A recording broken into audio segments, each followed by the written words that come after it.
Words like sustainability, carbon footprint, and going green. They're just buzzwords that are making their way all around the country right now. And in Salem, we're trying our best to remain a cutting-edge city when it comes to going green, whether it be living, working, or playing. The environment is one of the leading issues facing our world today. It is our decisions and actions that will change the future of our world. To change our reality, we must first start changing our beliefs, our way of thinking, and most difficult of all, our habits. This can be done with just a few simple modifications to our daily lives. And as Margaret Mead stated, never doubt that a small group of thoughtful, committed citizens can change the world. Indeed, it's the only thing that ever has. Well, let's now take a look at some of the ways that the city already is working hard to not only save money, but make the city more environmentally friendly. This is not just for the citizens that currently reside in Salem, but for those who will be coming along in future generations. We want to not only make the city a green place, but also preserve the scenic beauty and also that great Salem pride. Thanks, Mike. Recycling is a great first step to help green up the city. And to help this, we have recycle bins throughout City Hall that anyone can come and use. And we also have them in other municipal buildings across the city. Besides these containers, there are various drop-offs around the city, including the West Salem Recycling Center that evolved through our partnership with Walmart.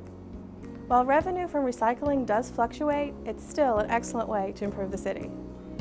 Thanks, Chrissy. You know, adjusting or changing lighting is also another practical way to save energy and money. The lights on most of Salem's athletic fields are on timers, but in the rare instance where they are not, it's up to the coaches and coordinators to turn them on later and then flip the off switch earlier. But sometimes it takes more than a switch to make a difference, and nowhere is that more evident than at the Salem Civic Center. Built in 1967, the Carry Dome turns 42 this October. We do it one ballast at a time pretty much, trying to get it to retrofit to newer standards that are more energy efficient. A lot of the arena lighting was an older mercury vapor style light, and we've gone to a more energy efficient high intensity discharge light. It's just one of those things where we really have to look at it as the big picture. Yeah, we might not get it all done this year or next year, but it will get done, and it will have a substantial energy savings in the long run. While the savings at the Civic Center will happen over time, the city already is saving thousands in other buildings thanks to Tracy Divers. The leadership group experience got Divers thinking about how he could save money and energy by simply adjusting thermostats and schedules in the city's 6 schools when the buildings are virtually empty. Divers started cutting back on the heat and air in November of 2008. He and his fellow workers also took the override feature off of the thermostats so the custodial staff couldn't interrupt the set temperatures for personal preference. Divers worked to maximize the efficiency of the air handlers that are found mainly on the roofs of each school. And he also was able to monitor the building temperatures and gauge the efficiency of the changes through a computer program designed by Train Heating and Cooling. Just since November, $28,000 have been saved in electric and gas bills in the 6 schools.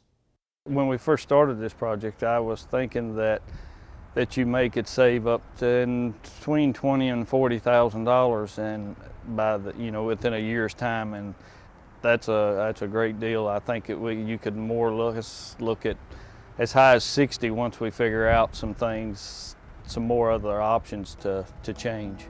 Those options are plentiful in a number of areas and without spending additional money. There are 390 computers on the city server, and it's estimated turning those completely off at night could save the city $22,000 a year.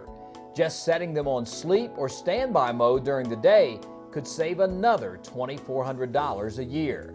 Now, there are 2,600 computers on the city's school server, and while it's tough to shut most of those down in the PM hours due to updates, it's estimated that the city could save $40,000 a year by just putting those 2,600 machines on standby or sleep mode. Well, Rebecca, one of the neat things about this leadership program is what happened at the first Salem After 5. We held our first Earth Day and Project Green celebration in conjunction with the Kings being on hand at the market, along with 1,500 citizens. We also had some folks from some of the outside businesses. Yokohama came with a great display, as did Roanoke Valley Cool Cities. And I think the hope is that this is just the beginning of a long-standing working relationship. And you know, Mike, it was a great event. We had a lot of fun, and we hope that by showcasing these ways that we will inspire you to start saving money and green Salem. So please visit us at salemva.gov for more ideas where we can all preserve this beautiful city for future generations to come. Well, Rebecca, those are all great ideas, and it's great to see that you are actually practicing what you preach by wearing green. Well, you know, Mike, green, it's not just a color, it's a choice. Yeah, I heard that somewhere.